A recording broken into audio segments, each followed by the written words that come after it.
नमस्कार म्हज्या प्रिय देशवासियांनो. आमच्या जिवितात कांय तारखो असतात जांकां याद दवरपाक कॅलेंडर पळोवपाची गरज पडना.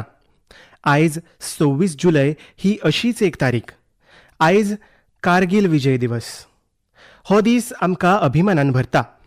हो दीस आमच्या धाडसी सैनिकांच्या अद्भुत धैर्याची याद करून दिता. कारगिलाच्यो उंच तेंगश्यो, कठीण हवामान, दुस्मनाचें आव्हान, दरेक परिस्थिती आमच्या सैनिकाच्या मुखार आसताली. पूण दरेका आव्हाना परस तांचें धैर्य व्हड आशिल्लें. भारत मातेची राखण करपा खातीर तांणी आपलें सर्वस्व अर्पीत केलें. आयज कारगिल विजय दिवस. ह्या दिसा सगळ्या वीर हुतात्मा आनी वीर सैनिकांक हांव श्रद्धेन नमन करतां. इश्टानो, आयचो भारत फकत आपल्या विरांची याद करना, जाल्यार तांची काणी लेगीत नवे पिळगे मेरेन पावयता. हेच भावनेन अंदू एक खाशेली शौर्य विजय यात्रा काडल्या. 14 जुलयाक दिल्लींतल्या नॅशनल वॉर मेमोरियल सावन सुरू जाल्लो हो मोटरसायकल प्रवास द्रासांतल्या कारगिल झूंज स्मारका मेरेन पावतलो. तांचो संदेश म्हळ्यार one ride, one nation, one salute. राष्ट्रा खातीर केल्ले त्याग केन्नाच विसरूंक शकनात हाची याद ह्या यात्रेंतल्यान जाता. इश्टानो, आयज भारत आपल्या सैनिकांच्या धैर्या वांगडाच आपली तंत्रीक तांक सतत घटमूट करता. कांय दिसां आदीं INS महेंद्रगिरीक भारतीय नौदळांत आस्पावीत केल्या.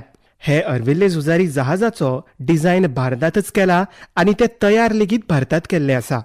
तातूंत 75% परस चड स्वदेशी सामग्री वापरल्या. आत्मनिर्भर भारताचे वाडत वचपी शक्तीचे हें प्रतीक आसा. ह्याच म्हयन्यांत DRDOन पिनाका लाँग रेंज गायडेड रॉकेटाची येसस्वी चांचणी केली. ह्या यशा फाटल्यान आमच्या शास्त्रज्ञ आनी अभियंत्यांचे सामुहीक कश्ट आसात. फकत 2-3 दिसां आदीं DRDOन कुशा क्षेपणास्त्राची लेगीत येसस्वी चांचणी केल्ली. इश्टानो, आयज संरक्षण उत्पादन आसूं, संरक्षण निर्यात आसूं वा इश्ट देशा कडेन राजकी सहकार्य आसूं, भारत सतत नव्या उंचाई कडेन वता. ह्या म्हयन्याचे सुरवेक हांव इंडोनेशियांत आशिल्लो. थंय ब्रह्मोस आनी अस्त्र क्षेपणास्त्रा खातीर व्हड कबलात जाल्या. भारताच्या संरक्षण उपकरणां आनी तंत्रगिन्यानाचेर संवसाराचो विस्वास वाडत आसा. ह्या कारगिल विजय दिवसाचेर आमी आमच्या अमर हुतात्म्याक नमन करुया आनी सुरक्षीत, सक्षम तशेंच आत्मनिर्भर भारत घडोवपाचो आमचो संकल्प घटमूट करुया. म्हज्या मोगाळ देशवासियांनो, मन की बातच्या फाटल्या वाट्यात हांवें तुमचे कडेन कॅच द रेन मोहिमेची चर्चा केल्ली.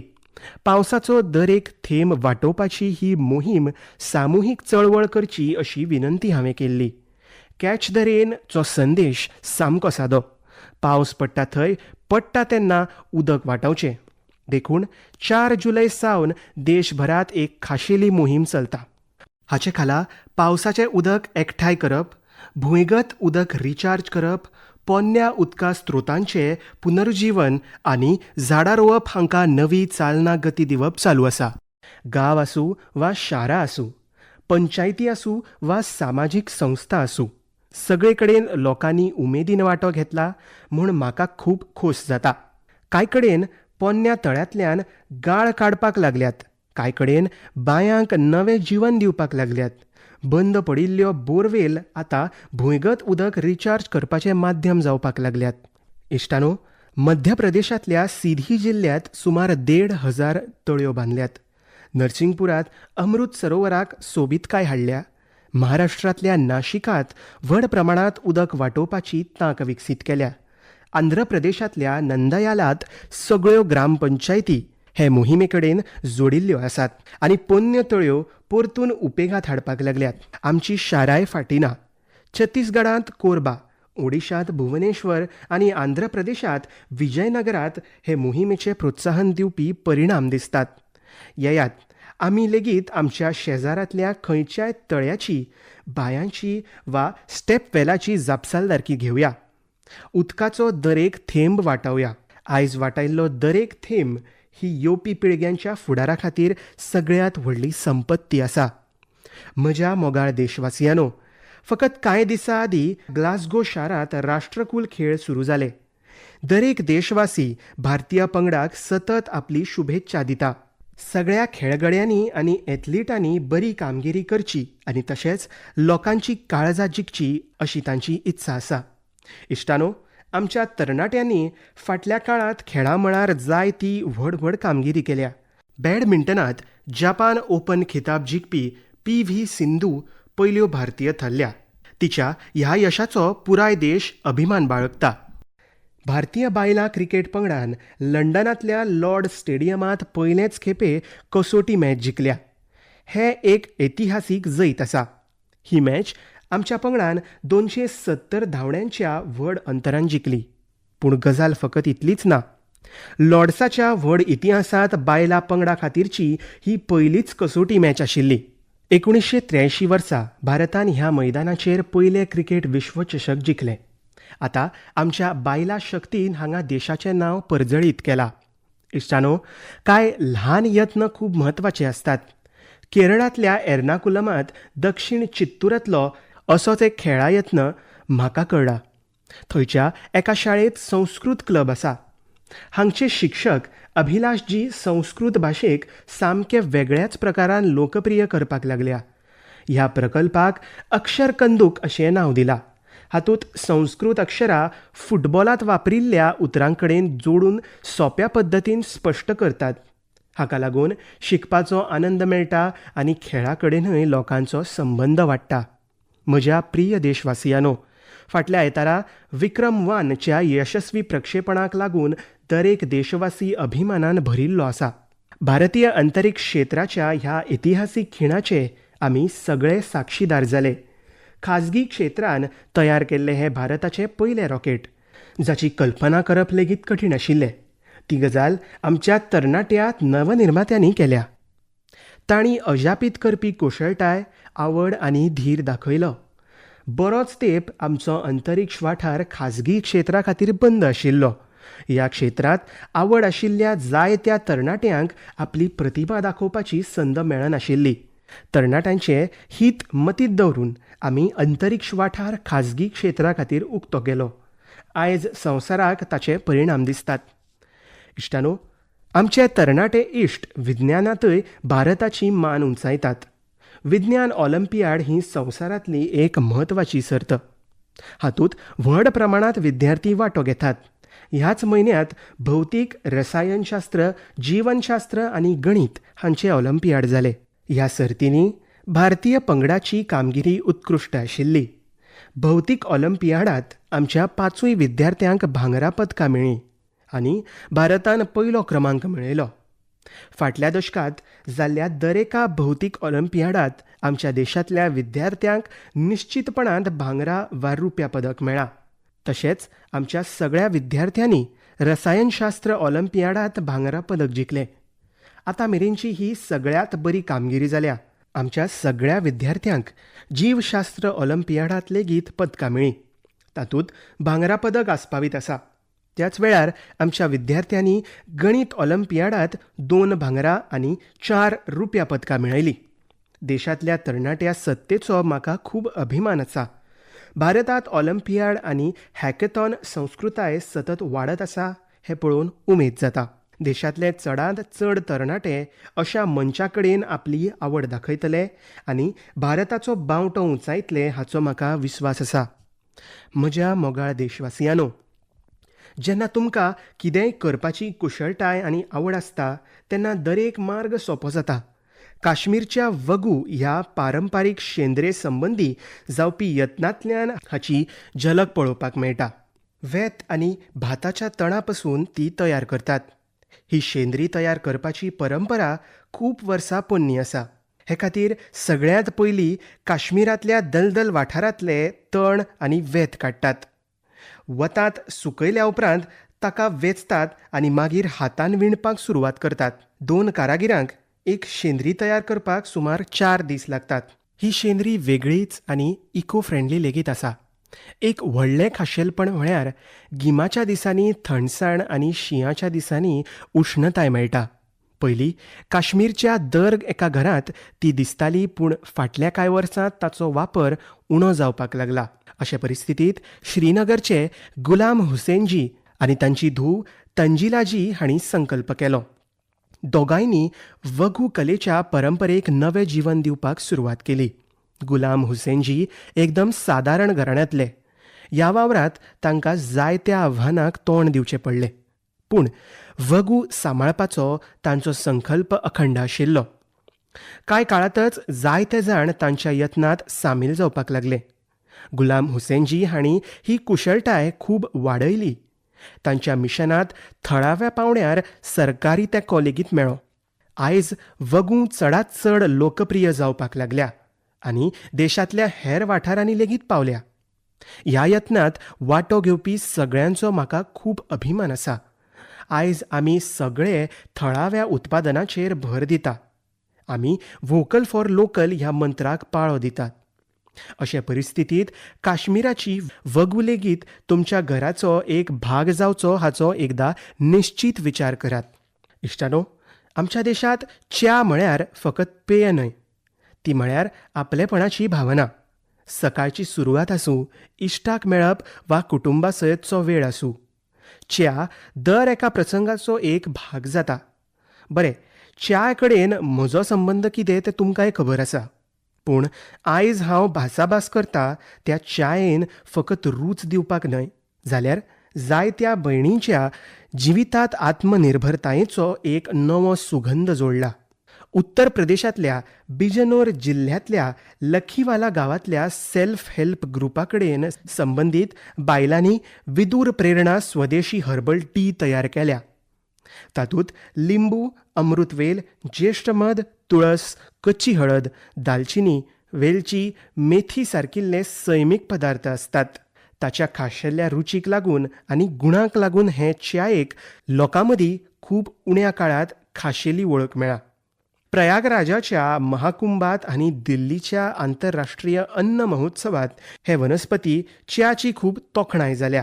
परदेशांतल्या लोकांनी तातूंत रुची दाखयल्या. इश्टानो, सगळ्यांत प्रेरणादायक गजाल म्हळ्यार ताची सुरवात. हो सगळो यत्न फकत 1 लाख रुपयांनी सुरू जालो. आयज हो ब्रँड देशांतल्या व्हड संस्थांनी पावला. थळावें गिन्यान, सैम आनी बायलांचो आत्मविस्वास एकठांय येता तेन्ना ल्हानसो यत्न लेगीत व्हडल्या बदलाची सुरवात जावपाक शकता अशें हो उपक्रम सांगता. म्हज्या प्रिय देशवासियांनो, आयज देशभरांतले लोक एक पेड माँ के नाम मोहिमे वरवीं सैमा कडेन आपली जापसालदारकी पुराय करतात. समाज हे भावने कडेन जोडटा तेन्ना जायत्यो सोबीत आनी प्रेरणादायी देखी उब्यो जातात. इश्टानो, लोकांच्या सहभागाची अद्भुत शक्त अहमदाबादात दिसली. भाडज वाठारांत एका वरात 3.5 लाखां परस चड रोपांची लागवड जाली. तातूंत 25,000 परस चड लोक जमले. शाळेंतलीं भुरगीं, NCC कॅडेट्स, स्वयंसेवक आनी सामान्य नागरीक सगळ्यांनी ह्या मोहिमेंत वांटो घेतलो. फुडल्या वर्सांनी ह्या वनस्पती वरवीं दाट शारिरान तयार जातले. हो यत्न गिनीज बूक ऑफ वर्ल्ड रेकॉर्डांत नोंद जाला. इश्टानो, एक पेड माँ के नाम मोहिमेक लागून UPतय जनशक्तीचो एक अद्भुत संकल्प दिसला. थंय 12 जुलयाक एकाच दिसा 35 कोटी परस चड रोपांची लागवड जाली. UPचो खासदार आशिल्ल्यान ही म्हजे खातीर खाशेली अभिमानाची गजाल आसा. म्हज्या मोगाळ देशवासियांनो, झाडां फकत मनशां खातीर आसनात, तातूंत असंख्य प्राणी लेगीत रावतात. गुजरातांतल्या गीर रानांत सुमार 60 वर्सां उपरांत परतून भारतीय ग्रे हॉर्नबिल आपलें घर करपाक लागला. गीर वाठारांत कितल्याशाच वर्सां सावन संवर्धन आनी जिर्णोद्धार यत्नांचे हे परिणाम आसात. हॉर्नबिलाक रानांचे शेतकार अशें म्हणटात. ते फळां खातात आनी बियां पयस पयस पातळायतात. त्या बियां सावन रानांत नवीं झाडां वाडटात. अशे तरेन एक सुकणें रानाक परतून पांचवें करपाक आदार करता. तुमकां सगळ्यांक सांगपाक सोदता, आमच्या जिवितांतल्या खंयच्याय खाशेल्या प्रसंगाक आमी सगळ्यांनी सैमा कडेन जोडुया. आवयच्या नांवान झाड लावचें. आयज लायिल्लें एक ल्हान रोपटें फुडल्या पिळगे खातीर 5व्या निवळ हवेच्या आनी सोबीत फुडाराचें दायज जावपाक शकता. म्हज्या मोगाळ देशवासियांनो, आयज प्लास्टीक प्रदूशण हें पुराय संवसाराच्या पर्यावरणाक व्हडलें आव्हान जालां. हें सगळ्यांक खबर आसा. सिंगल यूज प्लास्टीक कोयराक लागून जायतीं वर्सां सैमाक हानी जावपाक लागल्या. देखून प्लास्टिकाचो योग्य विलो लावप खूब म्हत्वाचें. इश्टारो, वेस्ट टू वेल्थ ची एक अद्भुत देख बिहारांतल्या सीतामढीत उजवाडाक आयल्या. हांगा कोयर रिसायकल करून आकर्शक बेंच तयार करतात. एक बेंच तयार करपा खातीर सुमार 40 किलो सिंगल यूज प्लास्टीक वापरतात. घटमूट, टिकाऊ आनी आरामदायक आसपा वांगडाच पर्यावरणाक अनुकूल आसा. सरकारी शाळा, उद्यानां आनी भौशीक सुवातींनी तांची स्थापणूक जाता. हाचे वरवीं लोकां मदीं पर्यावरण संरक्षणा विशीं जागृताय वाडत आसा. थळाव्या घटकां वांगडाच ह्या यत्नांत जिल्लो प्रशासनाची म्हत्वाची भुमिका आसा. हाका लागून थळाव्या पावंड्यार रोजगाराची संद निर्माण जावपाक लागल्या. सीतामढीचो हो यत्न आमकां सांगता की रिड्यूस, रियूज अँड रिसायकल ही आयज फकत एक घोशणा न्हय, तर आमच्या जिविताचो एक भाग जावपाक लागल्या. इश्टानो, तुमकां याद जातली फाटल्या फावट मन की बात वरवीं हांव गणेशोत्सव विशीं उलयल्लो.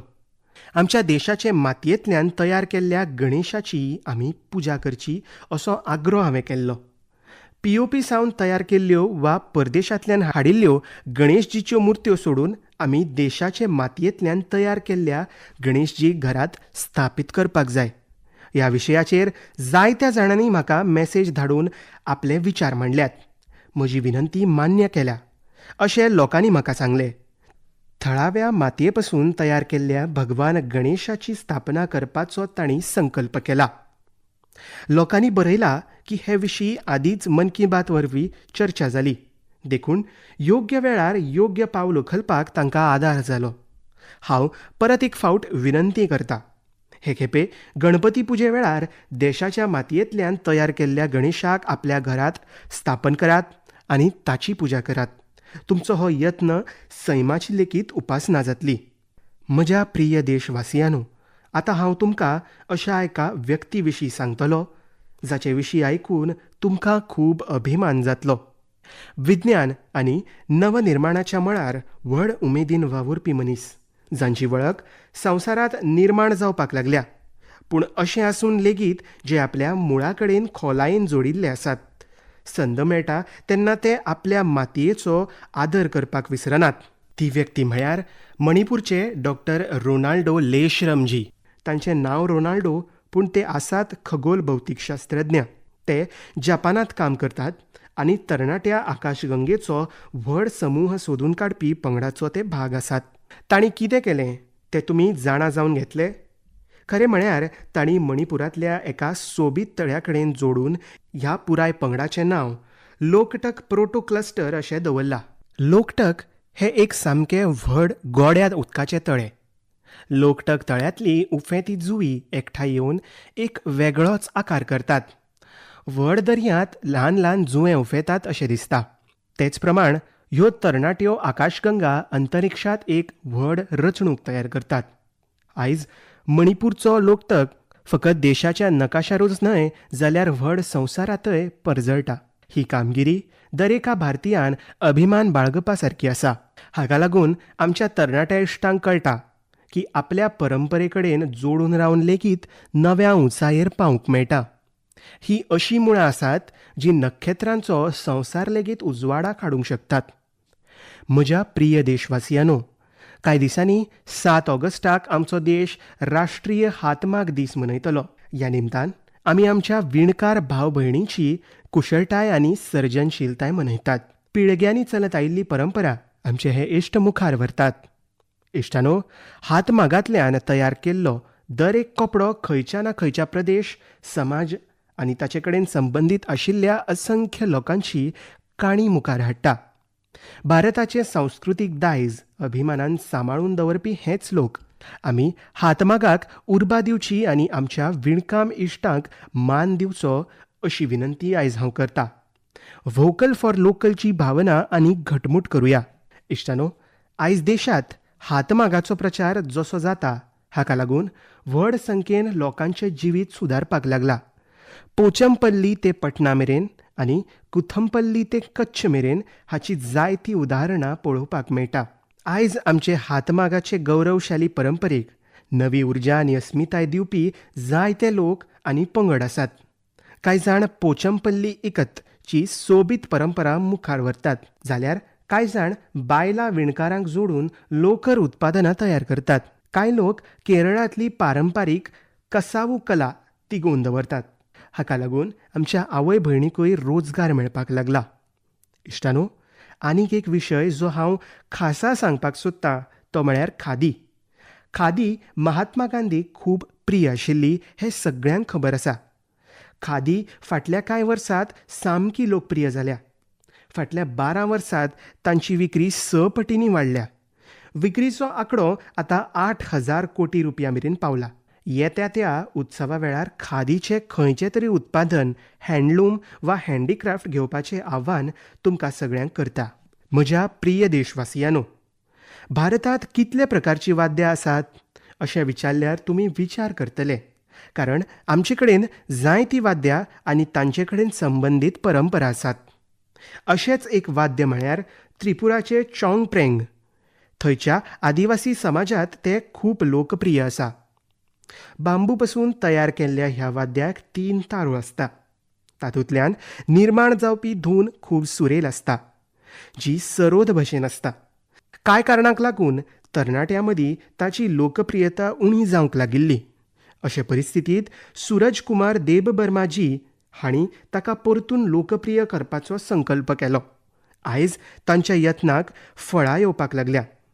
चोंगप्रेंग वांगडा ते हेर पारंपारीक वाद्यांचें लेगीत सादरीकरण करतात. कोकबोरोक लोकगितां, बाऊल गितां, बंगाली लोकगितां तांकां आवडटात. आतां तुमकां एक ल्हानशी क्लिप आयकुपाक दिता. हें संगीत तुमी केन्नाच विसरूं शकचे ना.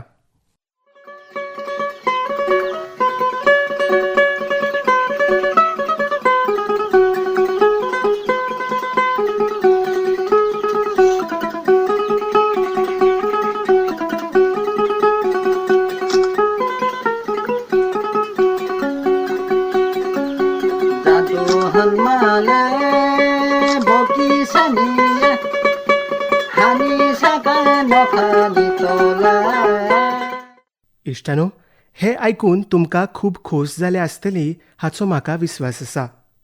म्हाका देबबर्माजी हांचो खूब अभिमान आसा. पारंपारीक संगिताक लोकप्रिय करपाचे तांणी केल्ले यत्न खूब तोखणायेचे आसात. तुमच्या भोंवतणच्या पारंपारीक वाद्यांची म्हायती सोशल मिडियाचेर व्यक्त करपाची विनंती हांव करतां. तुमचो हो यत्न हेरांक पारंपारीक भारतीय संगिता कडेन जोडटलो हें निश्चित. म्हज्या प्रिय देशवासियांनो, फाल्यां 27 जुलयाक भारतरत्न डॉ. अब्दुल कलाम जी हांची पुण्यतिथी आसा. डॉ. कलाम हांच्या व्यक्तिमत्वांत जायते प्रेरणादायक घटक आशिल्ले, पूण शिक्षकाची भुमिका तांच्या काळजाक सगळ्यांत लागीं आशिल्ली. भुरग्यांक आनी तरणाट्यांक व्हड सपन पळोवपाक ते प्रेरीत करताले. योगायोग म्हळ्यार ह्याच सप्तकांत आमी गुरू पौर्णिमा हो पवित्र उत्सव मनयतले. आमचे आवय बापूय आमचे पयले शिक्षक आसतात. शाळेंतले शिक्षक आमकां अक्षर गिन्यान दितात. अशा सगळ्या गुरूंचे उपकार मानपाची संद म्हळ्यार गुरू पौर्णिमा. देशांतल्या सगळ्या शिक्षकांक आनी गुरूंक हांव आदरपूर्वक नमस्कार करतां. इश्टानो, कांय सप्तकां उपरांत आमी आमच्या स्वातंत्र्याचो व्हड उत्सव मनयतले. 15 ऑगस्ट हो दर एका भारतीया खातीर व्हड अभिमानाचो दीस. भारत माते स्वातंत्र्या खातीर सर्वस्व ओंपिल्ल्या त्या असंख्य विरांची याद करपाचो हो दीस. तांच्या त्याग आनी तपस्सेक लागून आयज आमच्या हातांत तिरंगो आसा. ह्या तिरंग्या भितर आमच्या संविधानाचे आदर्श आसात. इश्टानो, फाटल्या कांय वर्सांत हर घर तिरंगा मोहिमेक लागून पुराय देशाक एक अद्भुत भावनेन जोडल्या. दर एका घरांत आनी दर एका रस्त्यार तिरंग्याचो उत्सव दिसता. अंदूय आमकां हर घर तिरंगा मोहीम पुराय उमेदीन मुखार व्हरची आसा. तिरंगो तुमच्या घरांत पुराय आदरान उबारचो. इश्टानो, दर वर्सा 15 ऑगस्टाच्या आदीं तुमी म्हाका जायत्यो कल्पना आनी सुचोवण्यो धाडटात. अंदूय उपकार करून तुमची मतां MyGovचेर धाडात. तुमच्या सुचोवण्याची वाट पळयता. इश्टानो, आयज मन की बात भितर इतलेंच. आमी फुडल्या म्हयन्यांत परत मेळटले आमच्या देशांतल्या जायत्या नव्या कामगिरी सयत आनी प्रेरणादायक यत्नां सयत. तो मेरेन म्हाका निरोप दियात. खूब खूब धन्यवाद. नमस्कार.